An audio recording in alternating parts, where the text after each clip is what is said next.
हम पहुंचाते हैं आप तक कानून की हर जानकारी। आपके सवाल बनते हैं हमारी आवाज। आपके सवालों को हम देते हैं एक नया मंच। कानून के हर पहलू का करते हैं हम मंथन। हर हालात में देते हैं आपको कानून की जानकारी, क्योंकि हम हैं advocate chamber for legal help. आज बातचीत के लिए हमारे साथ मौजूद हैं एडवोकेट कुमकुम शुक्ला। मुझे न्याय पाना है और साथ ही साथ न्याय खुद पाने के साथ साथ औरों को भी न्याय दिलवाना है। नमस्कार, स्वागत है आप सभी का हमारे खास कार्यक्रम मेरा संघर्ष में, और मैं हूं आपके साथ राजीव। आज बातचीत के लिए हमारे साथ मौजूद हैं एडवोकेट कुमकुम शुक्ला। तो आइए चलते हैं और जानते हैं एडवोकेट कुमकुम शुक्ला की संघर्ष गाथा। मैम, सबसे पहले स्वागत है आपका हमारे खास कार्यक्रम मेरा संघर्ष में। जी धन्यवाद। सबसे पहले हम ये जानना चाहेंगे कि आपकी प्रारंभिक शिक्षा कहाँ हुई और किन कंडीशन में आपने प्रारंभिक शिक्षा प्राप्त की। देखिए, हमारी प्रारंभिक शिक्षा सरकारी स्कूल में हुई, प्राइमरी, और उनमें भी हमें काफ़ी कठिनाई का सामना करना पड़ा। और साथ ही जब मैंने प्रारंभिक शिक्षा मैं ग्रहण कर रही थी, उसी दौरान मेरी माँ की काफ़ी तबीयत खराब हो गई थी, जिस कारण मेरी पढ़ाई छूटते छूटते बच गई।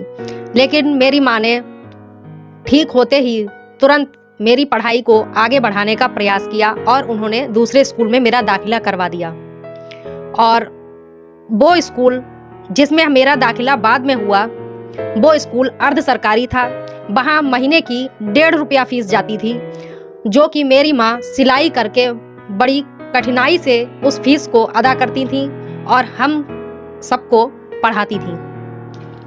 एक और बात आपसे जानना चाहेंगे कि वकालत के पेशे में आपने आने का विचार कब किया और ये विचार आपके मन में क्यों आया था।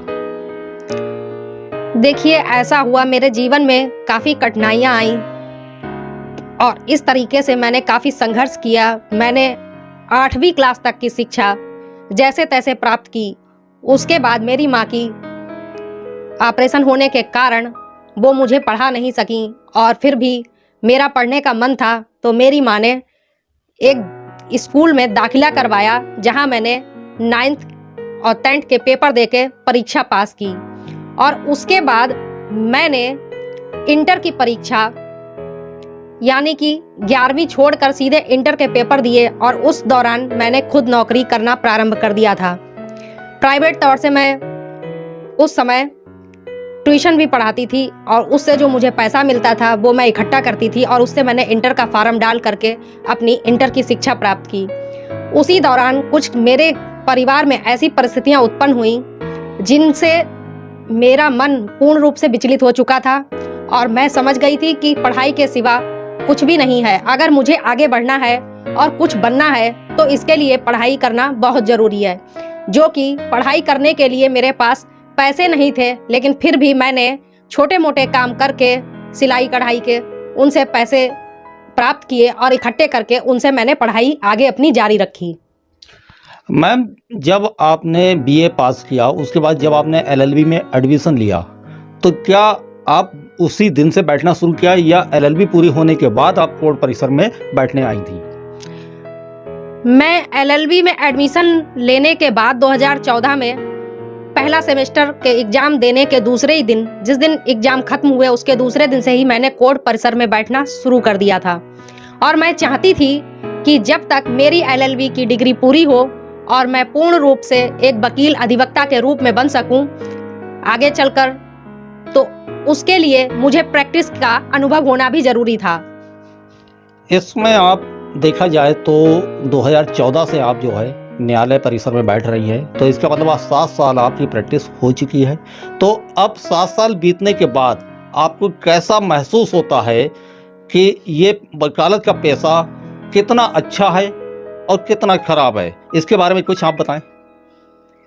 देखिए, 7 साल की प्रैक्टिस में मैंने तो ये कभी अनुभव ही नहीं किया कि ये कहीं पर से भी ये पेशा खराब है। मुझे तो हमेशा अच्छा ही लगा।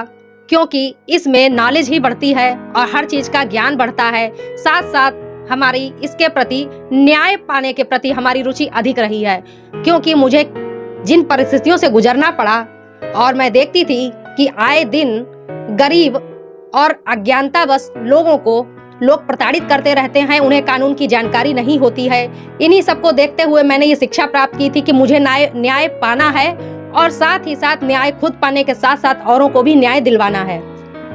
एक और बात आपसे पूछेंगे कि जो युवा अधिवक्ता आते हैं, जो मतलब नए नए जो अधिवक्ता जो है LLB करके कोर्ट परिसर में बैठने आते हैं, वो एक अच्छे वकील बने, इसके लिए क्या संदेश देना चाहती हैं आप अपने युवा अधिवक्ताओं को?